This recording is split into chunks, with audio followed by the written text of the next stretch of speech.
میرے پیارے امی، میرے پیارے ابو، میرے امی پر مجھے ناز ہے، میرے ابو پر مجھے فخر ہے۔ میرے امی مجھے دنیا میں لانے کا ذریعہ بنی، ابو نے مجھے دنیا میں جینا سکھایا۔ میرے امی نے مجھے جنم دیا، ابو نے مجھے لوگوں سے پہچان کرائی۔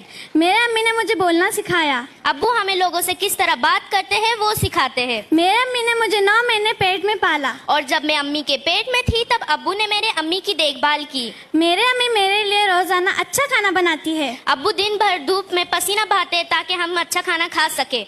کیا تمہیں معلوم نہیں کہ ماں کے قدموں کے نیچے جنت ہے؟ اور تم یہ بھول رہی ہو کہ ابو جنت کا دروازہ ہے۔ جب بھی میں بیمار ہوتی ہوں میرے امی میرے لیے رات بھر میری دیکھ بھال کرتے ہیں۔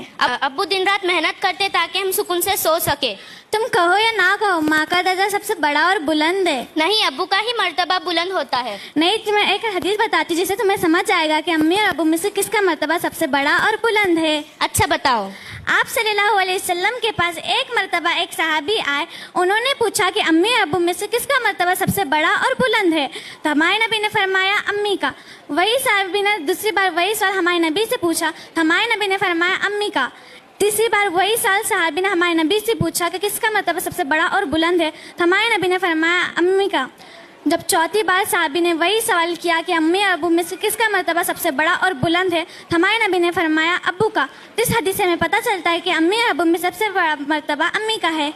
لیکن امی کے بعد ابو کا درجہ آتا ہی ہے نا، تو اس سے ہمیں پتہ چلتا ہے کہ امی اور ابو ہماری زندگی میں ایک اہم کردار نبھاتے ہیں، تو اسی لیے ہمیں امی اور ابو دونوں کی بھی عزت کرنی چاہیے اور ان کی فرما برداری کرنی چاہیے۔ انشاءاللہ۔ کیوں نہ افشا آج ہم اپنے امی ابو کا شکریہ ادا کریں؟ جی بالکل۔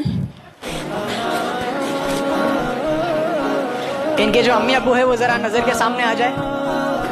شکریہ امی۔ جزاک اللہ خیر۔